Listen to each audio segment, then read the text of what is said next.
भाई अखिलेश जी FIR करा देना।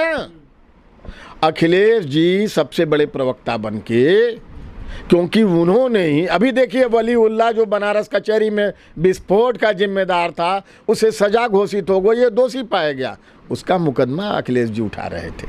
आज पूरे यूरोप और अमेरिका को तमाचा मारा है भारत ने, हमारे यशस्वी विदेश मंत्री ने, तो अब अरब को भी तमाचा मार दें। नमस्कार, बहुत बहुत स्वागत है आप सभी का प्यारा भारत पर। बीजेपी प्रवक्ता नुपुर शर्मा के बयान को लेकर लगातार बवाल मचा हुआ है। एक टीवी डिबेट के दौरान उन्होंने इस्लाम की पुस्तक में से कुछ कोट करते हुए कुछ कह दिया, जिसको लेके जो कट्टरपंथी मुसलमान हैं लगातार उनके पीछे पड़े रहे। डिबेट के दौरान वो लोग शिवलिंग का मजाक उड़ा रहे थे, जिसके जवाब में नुपुर शर्मा जी ने इस तरह की बातें कही। उसके बाद से जो कट्टरपंथी हैं उनके पीछे पड़े हैं और लगातार कई जगह सभाएं हुई, कई जगह कानपुर में दंगा भी हो गया और नारे भी लगे कि गुस्ताखे रसूल की एक ही सज़ा, सरतन से जुदा, इस तरह के नारे लगे। तो अभी कल जो है बीजेपी भारतीय जनता पार्टी ने उनको जो है सस्पेंड कर दिया है बीजेपी की प्राइमरी मेंबरशिप से।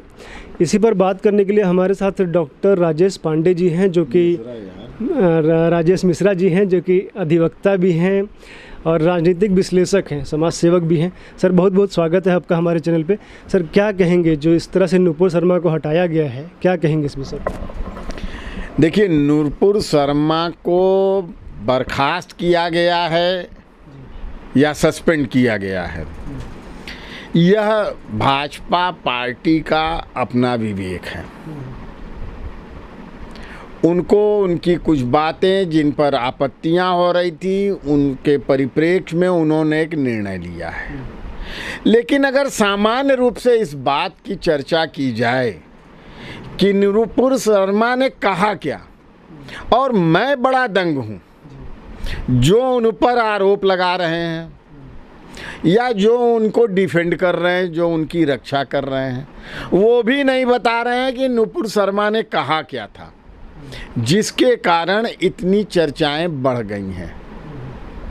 जैसा कि आपने परिचय देते समय इस बात को उठाया कि उन्होंने धर्म ग्रंथ की ही कुछ बातों को कोट किया है, तो अगर ऐसी ही बात है कि उन्होंने मुस्लिम मतावलंबी लोगों की पुस्तक के किन्हीं अंश को कोट किया है, तो क्या वह गलत किया है? यह तय होने की बात अभिव्यक्ति की स्वतंत्रता के परिप्रेक्ष्य में देश भर को सोचने की बात है।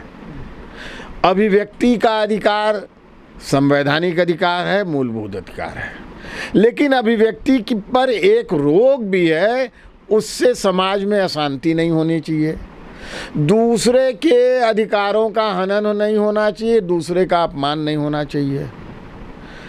तो इन बातों का विश्लेषण होना चाहिए और मैं ये मानता हूँ इस बातों का सर्वोत्तम विश्लेषण तो न्यायालय द्वारा किया जाएगा।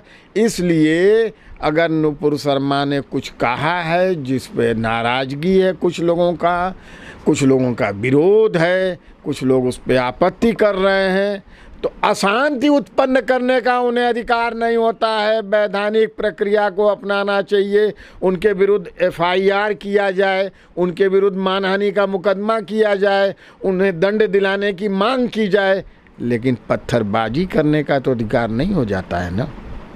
इसलिए उनके परिप्रेक्ष्य में कानपुर में की गई दंगाई हरकतों को न्याय संगत नहीं माना जा सकता है और उससे उसको जोड़ना भी ठीक नहीं है।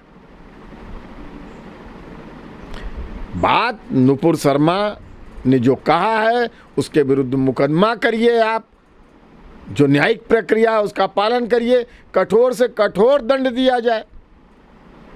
क्या आप उसको न्यायपूर्ण तरीके से सजा दिलाने लायक बात नहीं समझते हैं, इसलिए न्यायिक प्रक्रिया का सहारा नहीं ले रहे हैं? क्योंकि वह किसी पुस्तक का कोटेशन उन्होंने कोट किया है, मैंने भी सुना नहीं। मेरा यह दुर्भाग्य है कि नुपुर शर्मा जी ने जो कुछ उस परिप्रेक्ष्य में बोला है वह मैंने सुना नहीं, और मैं दंग हूँ। पूरे समाचार तंत्र को देख रहा हूँ, सोशल मीडिया में देख रहा हूँ, और जो दोषारोपण कर रहे हैं, जो उनका पक्ष ले रहे हैं, वो ये नहीं बता रहे हैं कि उन्होंने कहा क्या और क्या गलत कह दिया। हाँ, मोहम्मद साहब का अपमान कर दिया, यही कहा जा रहा है। तो मोहम्मद साहब का क्या अपमान किया यह बताया नहीं जा रहा है। इसका विश्लेषण तो न्यायालय करेगी। तो न्यायिक प्रक्रिया में बात को जाना चाहिए, विश्लेषण होना चाहिए। और मैं एक बात और कह देना चाहता हूँ, मेरी ऐसी मान्यता है, मुझे यह महसूस हो रहा है, यह 21वीं सदी है जिसमें विश्व बंधुत्व, मानवता, मानवीय अधिकारों की बहुत कल्पना की जा रही थी कि सारे पूर्वाग्रहों से मुक्त मानवतावाद का विकास 21वीं सदी में होगा और यहीं से मानक बन जाना चाहिए। नुपुर शर्मा का केस एक ट्रायल केस बन जाए, सर्वोच्च न्यायालय के जस्टिसेस की बेंच बैठ जाए और तय कर दे, क्योंकि कुछ और भी विवाद हैं। वसीम रिजवी जी द्वारा 26 आयतों को लेकर लड़ाई की गई सुप्रीम कोर्ट में, जो सुप्रीम कोर्ट ने ग्रहण नहीं किया, किंतु 1986 में एक मजिस्ट्रेट, मेट्रोपॉलिटन मजिस्ट्रेट द्वारा कुछ निर्णय दिया गया था कुरान की 24 आयतों के बारे में और उन्हें आपत्तिजनक और अशांति पैदा करने वाली कहा गया था। इन सब निर्णयों का भ्रम का निवारण सर्वोच्च न्यायालय की संवैधानिक पीठ बैठ के तय कर दे। किसको कितनी अभिव्यक्ति की आज़ादी है। कोई हमारे शंकर जी की खिल्ली उड़ा दे या लीची के बीज को कह दे कि वो शिवलिंग है। उसी डिबेट में लोग कहते हैं, यह हमें सोशल मीडिया के माध्यम से ज्ञात हुआ कि जिसमें नुपुर शर्मा जी ने कुछ कहा था, उसी में ये बात उठी थी कि अरे शिवलिंग का क्या है, वो तो सड़क के किनारे जो पत्थर पड़े रहते हैं उनको आप शिवलिंग बना लीजिए। यह क्या अभिव्यक्ति की आज़ादी का यह मतलब है कि यह शिवलिंग के लिए यह कह दिया जाएगा, द्रौपदी को वेश्या कह दिया जाएगा, कृष्ण जी को अय्यास कह दिया जाएगा? तब अभिव्यक्ति की आज़ादी जो संविधान द्वारा दी गई है वह आपको अधिकार देती है कहने का अधिकार, लेकिन इस्लाम के बारे में कुछ कहेंगे तो अधिकार नहीं है, और उन्हीं के ग्रंथ के किसी अंश को उद्धृत करेंगे तो अधिकार नहीं है, अपमान हो जाएगा। यह बातें 21वीं सदी में तय होना चाहिए और संविधान के तहत तय होना चाहिए। यह मैं समझता हूँ समुचित होगा भारतवर्ष के स्वास्थ्य के लिए, शांति व्यवस्था के लिए और एक भारत श्रेष्ठ भारत बनाने के लिए उपयोगी भी होगा। और संविधान की पीठ बैठे, सारे लोगों के अभिव्यक्ति के अधिकार तय हो जाएं। धार्मिक मामलों में, हिंदू धर्म के मामले में खिल्लियाँ उड़ाएंगे, आप उड़ा सकते हैं, अन्य धर्म की खिल्ली उड़ाइए नहीं, गुस्ताखी हो रही है, ये तय हो जाना चाहिए। और धर्म ग्रंथों का क्या होगा प्रभाव, यह भी तय होना चाहिए। अभी मौलाना मदनी ने जमीयत उलेमाए हिंद के सम्मेलन में देश भर के 5000 मौलानाओं के बीच में ये कहा है कि हमारा खान पान अलग है, हमारा पहनावा अलग है, हमारी तहजीब अलग है, हमारा मजहब अलग है, हमारा ये देश है। जिनको नहीं पसंद आ रहा है वो अपनी जगह तलाश लें, चले जाएं। क्या मतलब है? मजहब अलग वो कहे तो यह अपराध नहीं था। और वो 5000 मौलानाओं का शिक्षण उन्होंने किया, प्रशिक्षण किया। ये मौलाना इसी विचार को तो लेकर देश भर के मदरसों और मस्जिदों में जाएंगे, तकरीरें करेंगे, यही बात तो पनपाई जाएगी, फैलाई जाएगी। ये इतना गंभीर विषय है, इस पर कोई सोचने को तैयार नहीं है। अगर मौलाना मदनी ने कह दिया तो ये उनकी अभिव्यक्ति की स्वतंत्रता है। ये जो भेद हमारे यहाँ बना हुआ है, संविधान जो सांप्रदायिक बना हुआ है, धारा 30 उसकी सांप्रदायिक है। हम बहुसंख्यक हिंदू किसी अपने विद्यालय में धार्मिक शिक्षा नहीं दे सकते हैं अगर वह वित्त पोषित है सरकार द्वारा, लेकिन अल्पसंख्यक विद्यालय, मदरसे धार्मिक शिक्षा दे सकते हैं, भले ही वो वित्त पोषित हो सरकार द्वारा। यह जो सांप्रदायिकता संविधान में बनाई गई है, उसके निराकरण का भी समय आ गया है। जन जन समान होगा, हर व्यक्ति का अधिकार समान होगा। धर्म हमारा, धार्मिक कार्य हमारे निजी हैं, हमारे घर की चहारदीवारी के अंदर होना चाहिए। हमें जो करना हो हम करेंगे। सार्वजनिक रूप से ये प्रदर्शन, आप मुझे बता दीजिए, श्री राम शोभा यात्राओं पे देश भर में 9 जगहों पर पथराव हुए, क्या थे? पथराव किन मोहल्लों में हुए, किनकी वहां संख्या ज्यादा थी, यह भी आपको हमको ज्ञात है। कोई बोलने को तैयार नहीं है। इसका क्या मतलब हुआ? वह क्या सद्भाव फूल बरस रहे थे? सद्भाव की बात हो रही थी, वहाँ सांप्रदायिकता नहीं थी, शांति भंग की बात नहीं थी, कोई निंदा करने को तैयार नहीं है। लेकिन नुपुर शर्मा का जो प्रकरण है, पुनः मैं यहाँ पे आता हूँ, बड़ा रोचक हो गया है। इसमें लोग समझ में नहीं आ रहा है, राजनीतिक दल बहुत ज़्यादा बोलते हैं और उनको बोलना भी चाहिए। उनको समझ में नहीं आ रहा है कि भाजपा की निंदा करें कि प्रशंसा करें। भाजपा ही विरोध कर रहे हैं, निंदा कर रहे हैं ऐसे कठोर कदम की। यदि वह धर्म ग्रंथ का कोटेशन था तब तो उनकी प्रशंसा होनी चाहिए, उनकी निंदा क्यों हो रही है नुपुर शर्मा की? उनको सस्पेंड क्यों किया जा रहा है? और एक नवीन बंसल जी, जिंदल जी की भी चर्चा है, क्यों किया जा रहा है? तो भाजपा ही निंदा भी कर रहे हैं, भाजपा ही प्रशंसा भी कर रहे हैं, और बाकी दल उनको समझी में नहीं आ रहा है। कहें तो क्या करें? अखिलेश तो बोल रहे हैं कार्रवाई होनी चाहिए, ठीक है, निष्कासित कर दिया कार्रवाई। अखिलेश जी FIR करा देना। अखिलेश जी सबसे बड़े प्रवक्ता बन के, क्योंकि उन्होंने ही, अभी देखिए वलीउल्लाह जो बनारस कचहरी में विस्फोट का जिम्मेदार था, उसे सजा घोषित हो गई, ये दोषी पाया गया, उसका मुकदमा अखिलेश जी उठा रहे थे, वापस सन 13 में वापस ले रहे थे। वो तो हाई कोर्ट ने कहा कि नहीं, आप गलत काम कर रहे हैं अखिलेश बाबू, आपको मुकदमा उठाने का अधिकार नहीं है इसे हेनस क्राइम पर। लेकिन घटनाएं केवल वही नहीं है, एक और घटना है। केरल की विधानसभा ने ऐसे ही प्रस्ताव पारित किया था आतंकियों पर से मुकदमा उठाने के लिए। कब? जब अडवाणी जी पर हमला हुआ था, कई लोग मारे गए थे। देश ऐसे ही भूल जाता है। हम लोग केवल बंटे नहीं, 21वीं सदी है, हम लोग एक हो जाए, हमारे अधिकार बराबर हो जाए। आप भी सेकुलर, हम भी सेकुलर, आप भी भारतीय, हम भी भारतीय। नहीं, कोई मुसलमान नहीं सार्वजनिक रूप से कहेगा कि मैं मुसलमान हूँ, कोई नहीं कहेगा कि हिंदू हूँ। घर में जाइएगा हिंदू रहिएगा, मुसलमान, बाहर तो आप भारतीय हैं, भारत माँ की संतान हैं। मादरे वतन वो भी कहते हैं, भारत माता हम भी कहते हैं। यह मानना ही होगा। और ये 21वीं सदी है, ये नया भारत है, विश्व भर में ललकार कर बोलने वाला भारत है। बीजेपी की कार्रवाई को कैसे देखते हैं? क्योंकि जो बीजेपी के समर्थक है वही कह रहे हैं कि ये तो कांग्रेस की राह पे चल चुकी है, कि कांग्रेस भी जो है मुसलमानों की भीड़ देख के डर जाती थी, अपने निर्णय वापस लेती थी। मोदी जी भी वही किए, और आप बोल रहे हैं कि विश्व गुरु है भारत, दुनिया को ललकारता है।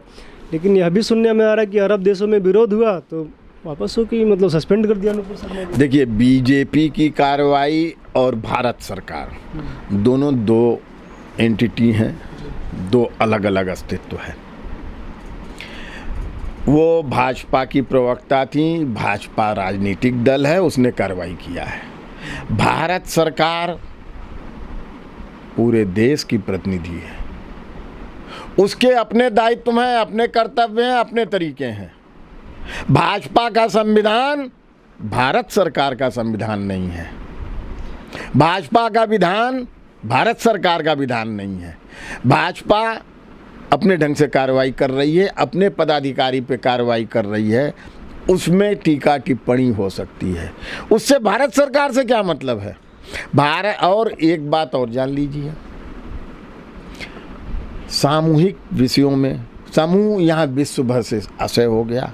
आप कह रहे हैं 54 इस्लामिक देश हैं, तो उन सब के परिप्रेक्ष्य में अभी अमेरिका को तो ललकार के भारत आया है और भारत के विदेश मंत्री ने कहा कि आप लोग दोहरा मानदंड बनाते हैं। जब हम तेल ले रहे हैं रूस से तो आपको बुरा लगता है, हम क्यों न लें अपने देश के हित में, और जब यूरोप पूरा तेल लेता है तब आपको बुरा नहीं लगता है। तो आईना अभी पूरे यूरोप को भारत ने दिखाया है, अमेरिका को दिखाया है। तो तरीका ये है, कहीं नरम हो जाइए। आज पूरे यूरोप और अमेरिका को तमाचा मारा है भारत ने, हमारे यशस्वी विदेश मंत्री ने, तो अब अरब को भी तमाचा मार दें। मैं मानता हूँ समाज जीवन का, राष्ट्र जीवन का, वैश्विक जीवन का अपना अपना धर्म है। बहुत बार चुप रहना पड़ता है, बहुत बार पीछे हट जाना होता है, बहुत बार जो आप देख रहे होते हैं उसकी अनदेखी कर देना पड़ता है, और बहुत बार बढ़ चढ़ के भाग लेना होता है। तो ये तरीके हैं। अफ़गानिस्तान ने हमारे सिखों को और हिंदुओं को भाग कर आना पड़ा, और गुरु ग्रंथ साहिब को भी हमारे मंत्री महोदय ने सिर पर ढोकर भारत में पहुंचाया। लेकिन अफ़गानिस्तान को गेहूं और दवाएं भारत भेज रहा है, क्योंकि सबका अपना अपना अस्तित्व है, रेसिप्रोकल संबंध है।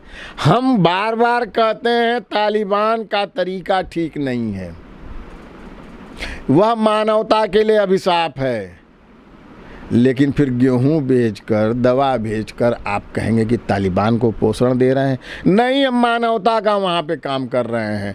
कहीं कुछ हमारे इंटरेस्ट हैं, कुछ उन चीज़ों को सामंजस्य बनाना है, उनको भी फुसला के रखना है। तो यह वैश्विक राजनीति होती है जो देश से देश के साथ चलती है। वह केवल उसी ढंग से नहीं चलती है कि 2 दूनी 4 ही होगा। कई लोग यह भी कह रहे हैं कि हिंदुत्व पे तो बहुत बहस होती है, हिंदुओं में जो कुरीतियाँ हैं कुछ भी हैं तो लगातार डिबेट होती है, लेकिन इस्लाम पे कुछ भी कह दो तो अब जिस तरह से कार्रवाई हुई है तो आगे कोई हिम्मत ही नहीं करेगा। भाई, इसके लिए तो मूल रूप से मांग बड़ी जायज़ होनी चाहिए ना, कि संवैधानिक एक रूप यूनिफॉर्म सिविल कोड हो। जब आप कानून बनाते हैं हिंदू अलग मुसलमान अलग, तो सांप्रदायिकता तो यहीं पैदा कर देते हैं। जो मैंने अभी आपसे कहा, अनुच्छेद 30 संविधान का, वह सांप्रदायिकता पैदा करता है। अलीगढ़ यूनिवर्सिटी रिजर्वेशन नहीं देती है, जामिया मिलिया यूनिवर्सिटी आरक्षण नहीं देती है। इन बातों की चर्चा तो आप करिए। यहाँ दोहरा मानक तो हम ही लोग बनाए हुए हैं। अल्पसंख्यक संस्थान अलग हो जाएंगे। हिंदू पर्सनल लॉ बोर्ड है क्या कोई? मुस्लिम पर्सनल लॉ बोर्ड किसने बनाया है? हमने बनाया है। क्यों बना है? ये जो सामग्रियों पर हलाल सर्टिफिकेट देते हैं, क्यों? यह तो समानांतर बना हुआ है ना। सरकार का कोई संरक्षण नहीं, कोई विधान नहीं है, लेकिन इस्लामिक कंट्रीज वही सामान लेंगी जो हमारा हलाल सर्टिफाइड होगा, और भारत में भी मुसलमान यह प्राय करते हैं। उसके लिए सारी कंपनियां खाद्य सामग्रियां, अन्य तमाम तरह की सामग्रियों में हरे रंग का हलाल सर्टिफिकेट लगाते हैं। और आपको मालूम है ये विश्व भर में ये प्रचलन है, और कहा जाता है कि इतनी बड़ी इकोनॉमी अमेरिका चीन के बाद सबसे बड़ी इकोनॉमी हलाल की है, और यही जमीयत उलेमाए हिंद सर्टिफाइड करती है, मुंबई में उसका कार्यालय है। तो ये कानून से तो नहीं हुआ। अच्छा ये बताइए, नुपुर शर्मा के विषय पे कानून से कोई कार्रवाई हुई?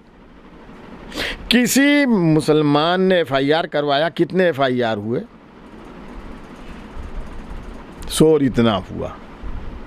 तो यही मैं कह रहा हूँ, इन पूर्वाग्रहों से बाहर निकलिए। भारत के लिए मरिए, भारत के लिए जिए, यही हमारा संकल्प हो और यही प्राथमिकता हो। इसी में हमारा भविष्य है। 21वीं सदी आ गई है। माना ये जा रहा है कि भारत का परचम विश्व में फहरेगा, फहर रहा है, वैसा दिख रहा है। चीन पीछे होता है, जो पाकिस्तान हमें धमकाया करता था। 100 किलो का, 100 ग्राम का, 1 किलो का, 2 किलो का परमाणु बम रखे हैं, डाल देंगे। आज वो कह रहा है कि हमसे फिर से रिश्ते कायम कर लीजिए, हमें कुछ मदद कर दीजिए। उनके यहाँ ब्रह्मोस जाके हमारा गिर जाता है, उनको सन्न होते हैं, बोली नहीं निकलती है, प्रतिक्रिया तो कुछ करते ही नहीं है। इतना बड़ा गौरवपूर्ण क्षण हमारा चल रहा है, इसमें हम सब सहयोग दें।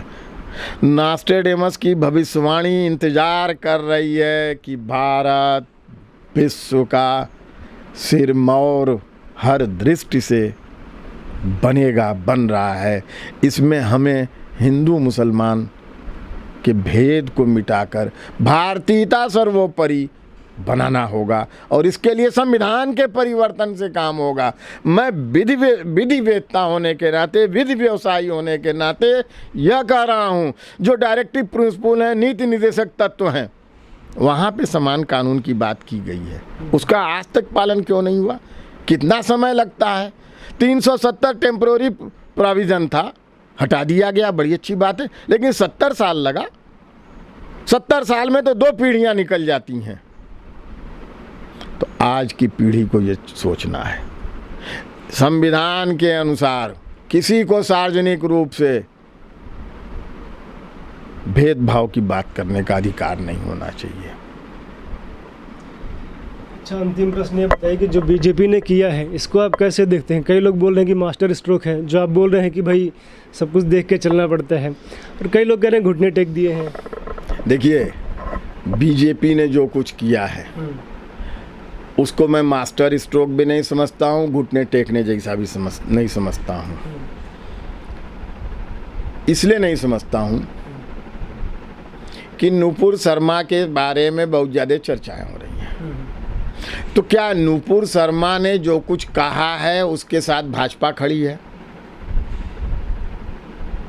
इस बात के लिए भी बहुत बार कि हम इस कथन के साथ नहीं हैं, या तो वो कह देते कि डिसएसोसिएट कर रहे हैं, या उन्होंने कुछ कार्रवाई कर दिया।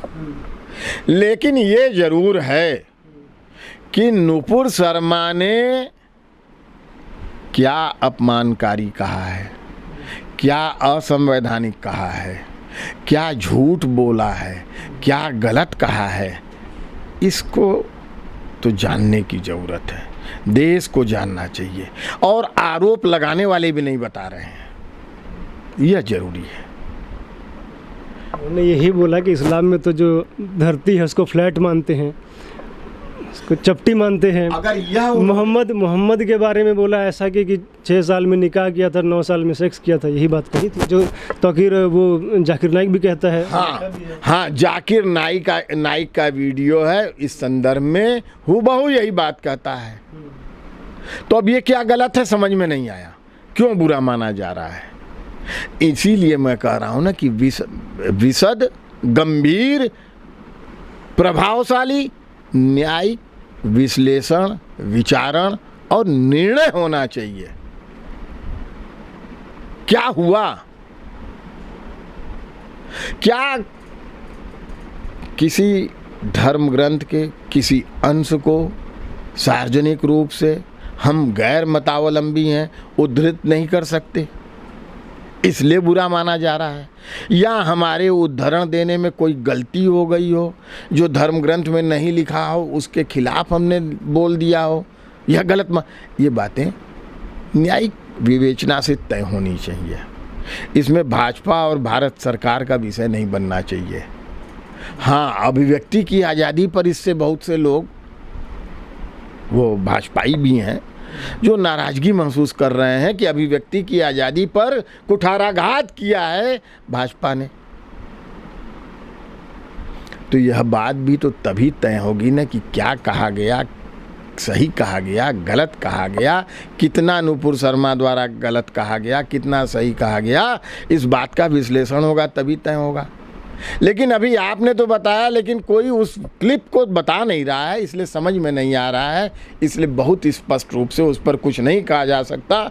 हाँ, यह व्यथा जरूर है कि अभिव्यक्ति की आज़ादी और नुपुर जी के कथन में कोई तालमेल है कि नहीं, यह क्या है, यह स्पष्ट होना चाहिए।